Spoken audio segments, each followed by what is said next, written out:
के पास आकर खड़ा हो गया। ईश्वर की महिमा चारों ओर चमक उठी और वे चमकीला मरियम के कोरा में का तारा टिम टिम टिम टिम चमकीला। दीप प्रज्वलन के लिए मैं सिस्टर कपिला को सामने आमंत्रित करती हूँ। इसके बाद मैं मिस सरिता मार्था लिंडा को दीप प्रज्वलन के लिए सामने आमंत्रित करती हूँ।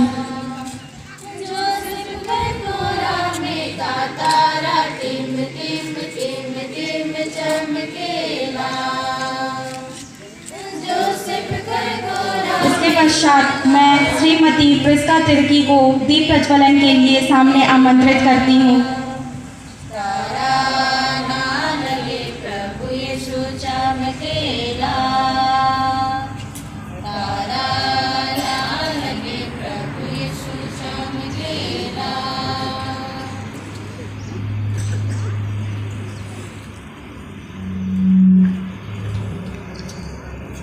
हम लोगों ने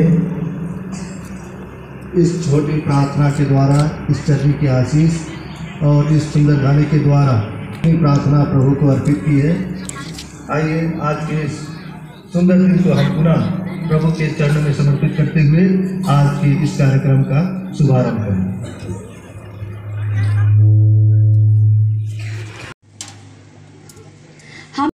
हम ये क्रिसमस क्यों मनाते हैं, तो इसी को दिखाने के लिए कक्षा 12वीं के सभी छात्र यहाँ पर एक छोटी लघु नाटिका लेकर के आ रहे हैं। तो हम ताली बजा करके उनका स्वागत करें।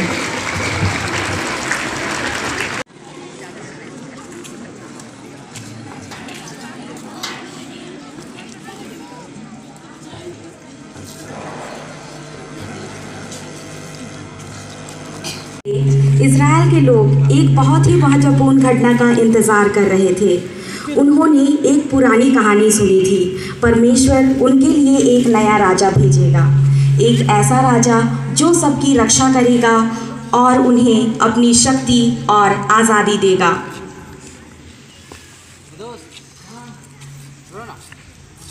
हमें ये नहीं मालूम कि हमारा नया राजा कब आएगा, लेकिन हमारे बाप दादा परदादों ने कहा था कि वो आएगा, लेकिन कब?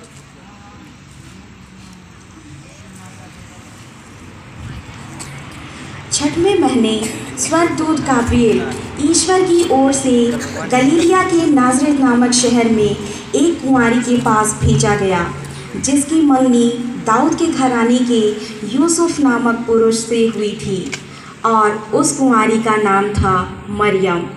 स्वर्गदूत ने मरियम से कहा, प्रणाम प्रभु की कृपा पात्री, प्रभु आपके साथ है। वह इन शब्दों से घबरा गई और मन में सोचती रही कि इस प्रणाम का अभिप्राय क्या है। मरियम, डरिए नहीं, आपको ईश्वर की कृपा प्राप्त है। देखिए, आप गर्भवती होंगी, पुत्र प्रसव करेंगी और उसका नाम ईसा रखेंगी। वे महान होंगे और सर्वोच्च प्रभु के पुत्र कहलाएंगे। तब मरियम ने स्वर्गदूत से कहा, यह कैसे हो सकता है? मेरा तो किसी पुरुष से संसर्ग ही नहीं है। स्वर्गदूत ने मरियम से कहा, पवित्र आत्मा आप पर उतरेगा और सर्वोच्च प्रभु की शक्ति की छाया आप पर पड़ेगी, इसलिए जो आपसे उत्पन्न होंगे वे पवित्र होंगे और ईश्वर के पुत्र कहलाएंगे। देखिए, बुढ़ापे में आपकी कुटुंबिनी एलिजाबेथ के भी पुत्र होने वाला है। अब उसका जो बांझ कहलाती थी 6वां महीना हो रहा है, क्योंकि ईश्वर के लिए कुछ भी असंभव नहीं है। तब मरियम ने स्वर्गदूत से कहा, देखिए, मैं प्रभु की दासी हूँ, आपका कथन मुझ पर पूरा हो जाए। स्वर्गदूत उसके पास से चला गया। मरियम जकेरियस के घर शीघ्रता से चल पड़ी और प्रवेश कर एलिजाबेथ का अभिवादन किया।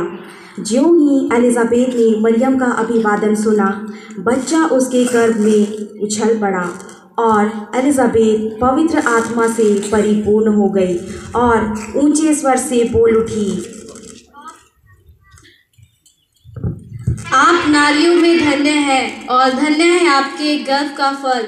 मुझे यह सौभाग्य कैसे प्राप्त हुआ कि मेरे प्रभु की माता मेरे यहाँ आई, क्योंकि ज्यों ही आपका प्रणाम मेरे कानों पर पड़ा, बच्चा मेरे गर्भ से आनंद के मारे उछल पड़ा।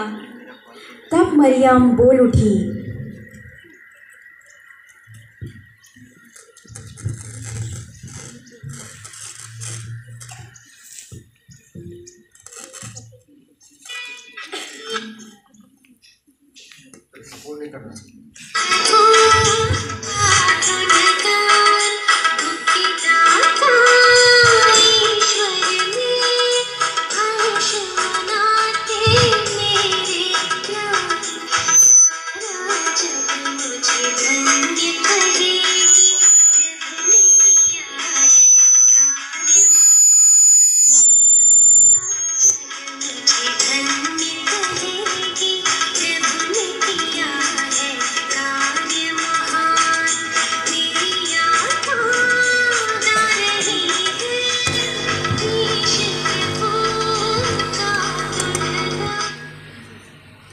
मरियम की मंगनी यूसुफ से हुई थी, परंतु ऐसा हुआ कि उनके एक साथ रहने से पहले ही मरियम पवित्र आत्मा से गर्भवती हो गई। यूसुफ चुपके से उसका परित्याग करने की सोच रहा था, क्योंकि वह मरियम को बदनाम नहीं करना चाहता था। तब स्वप्न में प्रभु का दूत यह कहते हुए सुनाई दिया, यूसुफ, यूसुफ, दाऊद की संतान, अपनी पत्नी मरियम को अपने यहाँ लाने से नहीं डरे, क्योंकि उनके जो गर्भ में हैं वह पवित्र आत्मा से हैं। वे पुत्र प्रसव करेंगी और उसका नाम ईसा रखेंगी, क्योंकि वे अपने लोगों को अपने पापों से मुक्त करेगा। यूसुफ नींद से उठकर प्रभु के दूत की आज्ञा अनुसार अपनी पत्नी को अपने यहाँ ले आया।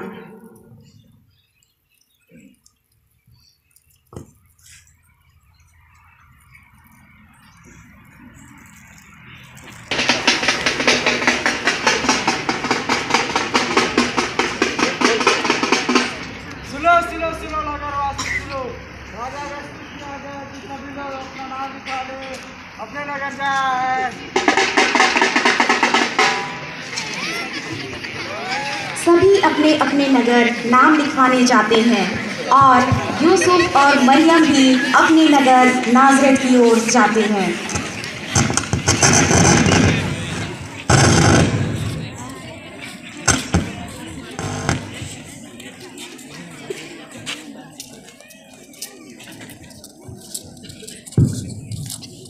अपना नाम बताइए। मेरा नाम इसहाक है और मेरी पत्नी का नाम सारा है।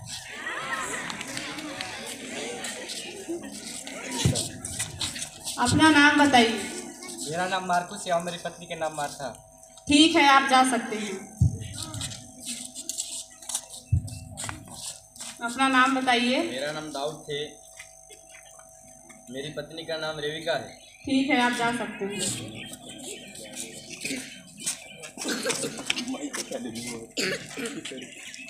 अपना नाम बताइए। मेरा नाम योहन है, मेरी पत्नी का नाम अन्ना है। ठीक है। अपना नाम बताइए। मेरा नाम फिलिप है और मेरी पत्नी का नाम रेबेका। ठीक है। अपना नाम बताइए। मेरा नाम जोसेफ मिंज, मेरा नाम जोसेफ और मेरी पत्नी का नाम मरियम है। ठीक है, आप जा सकते हैं।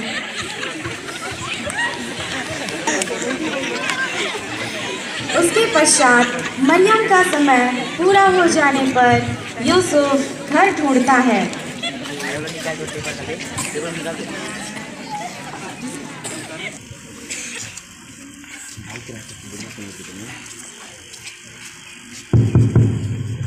सुनिए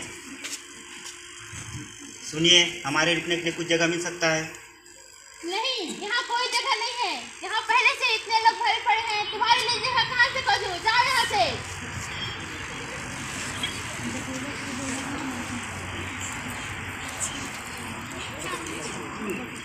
सुनिए, हमारे रुकने के लिए कुछ जगह मिल सकता है? हमारे यहाँ घर में रुकने के लिए कोई जगह नहीं है, कहीं और जाके देखिए।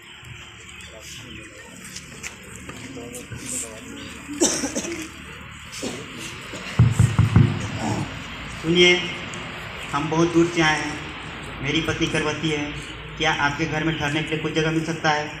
मेरे सराय में जगह खाली नहीं है, लेकिन गौशाला खाली है, चलिए हम आपको भेज देता हूँ।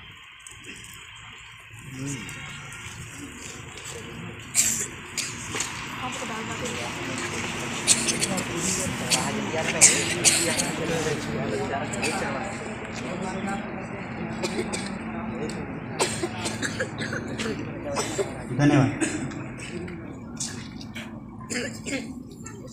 वहीं यीशु का जन्म होता है।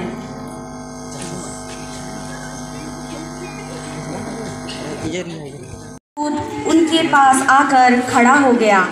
ईश्वर की महिमा चारों ओर चमक उठी और वे बहुत डर गए।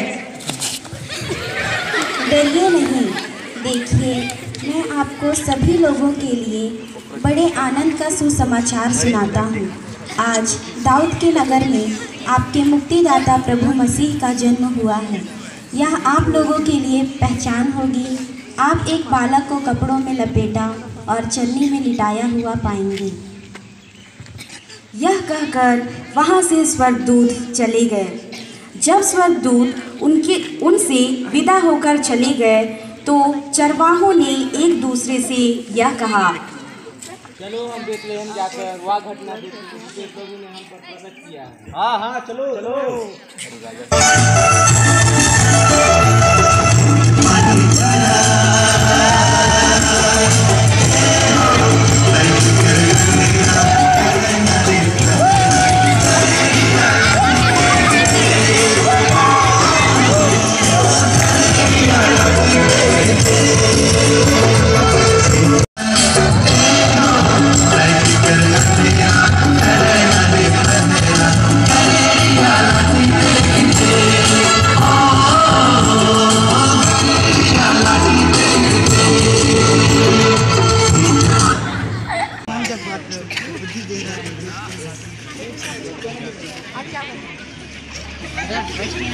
ज्योतिषियों का आगमन।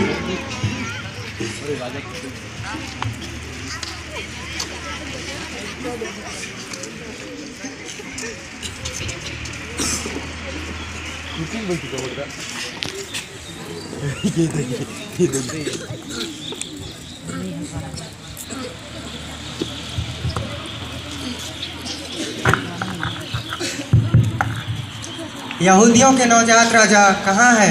हमने उनका तारा उदित होते हुए देखा है। हम उन्हें दंडवत करने आए हैं।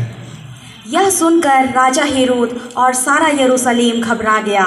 राजा ने महायाजकों की सभा बुलाकर उनसे पूछा, मसीह कहाँ जन्म लेंगे? यहूदिया के बेतलेहम में, क्योंकि नबी ने इसके विषय में यह लिखा है, बेतलेहम यूदा की भूमि, तू यूदा के प्रमुख नगरों में किसी से कम नहीं है, क्योंकि तुझ में एक नेता उत्पन्न होगा जो मेरी प्रजा इज़राइल का चरवाहा बनेगा। हेरोद ने ज्योतिषियों को बुलाकर कहा, जाइए बालक का ठीक ठीक पता लगाइए और उसे पाने पर मुझे खबर दीजिए, जिसे मैं भी जाकर उसे दंडवत करूं। वे राजा की बात मानकर चल दिए जहां बालक था। उस जगह पहुंचने पर तारा ठहर गया। वे तारा को देखकर बहुत आनंदित हुए।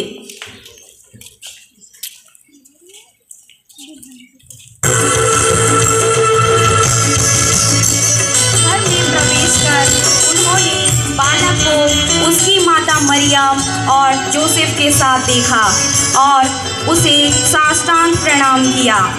फिर अपना अपना संदूक खोलकर उन्होंने उसे सोना, लोबान और गंधरस की भेंट चढ़ाई।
की झलक